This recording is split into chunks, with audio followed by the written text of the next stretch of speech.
Ashamar kafuuni akkam jirtu daawwattootaa fi hordoftoota jaallatamtoota keenya istuudiyoo Nasruutii firraa oduu bara 2015 oduu bashannanaa qabannee isinii dhiyaannee jirra. Isinis nuuf dhiyaadhaa isiniin jennam. Gama oduu bal'inaatti achi isin dabarsinam. Mootummaan shayxaanaa shabaaba yookaan dargaggoo keenya olaantummaa haraam jala oolchuudhaaf waraana shamarranii itti erguudhaan waraanni shamarranii dhukaasa jaalalaatiin onne isaanii barbadeessuun battalumatti dargaggoo 30 abbaa manaa godhachuudhaan injifannoo argatan miidiyaa dhuunfaa kanaatiif dhiyeessaniiti jiru. Godina Seelanaa aanaa Firaashaa gandama Haddaa keessatti wallaalummaan manguddoo teenyarraa karaa mootummaa bulutusiin akkanii fi dargaggoo keenya cinqite dargaggoon keenya magaalaa Hirriibaa keessatti dararamaa jiraachuun dhagaamee jira. Waraanni bilisummaa Hinjireedhaa kan yeroo dheertuudhaaf paarkii rifeensa keessa jiraachaa turem bara 2015 bara haaraa kanarratti mirgi keenya obbo Mushuttuu fi obbo Filaa biratti akka nu kabajamu jechuudhaan ministeera dhimma Hinjireedhaa Aadde Baayiteksitti himan.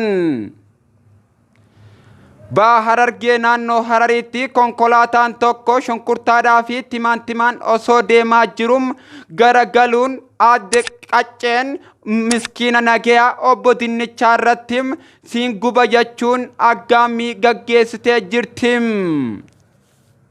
Walitti bu'insa Faraan Baddeessaatii fi shamarran gidduutti raawwatameen dirree waraanaa bakka barcaa jimaatii fi meeshaalee waraanaa jaalalaan kan muuziqaadhaan durfamu battalumatti rukutuudhaan dargaggoo Oromootii fi akkasumas shamarran Oromoo baay'inaan jaalalaan injifatee jira.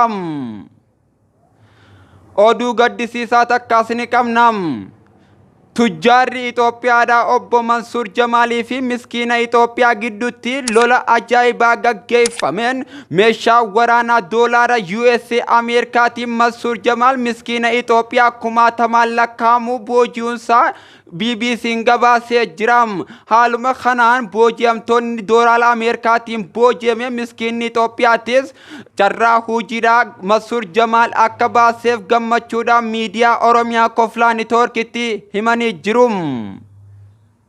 Itti aansuudhaan Jeneraalli dubartoota Oromoodhaa obbo Farahaan Baddeessaatii fi akkasumas shamarran Oromoo gidduutti lola ajaa'ibaa dirree waraanaa barcaa jaamte irratti Farahaan Baddeessaadhaa misaayila ajaa'ibaa kan Kooriyaa kaabaa caalu weellee isaatiin shamarran takka booji'uudhaan akkasumas shamarran 60,000 lakkaa'amtu Farahaan Baddeessaa ofirraa dhorkina jechuudhaan barnootaas karatti kutanii hirriibaas dhaban jedhan miidiyaa Nasruutii fiidhaa gabaasee jira. Waan nu daawwattaniif guddaa galatoomaa. Oduun sa'aatii kanaa qabnu kana fakkaatti daawwattootaa fi hordoftoota keenya jaallatamoo.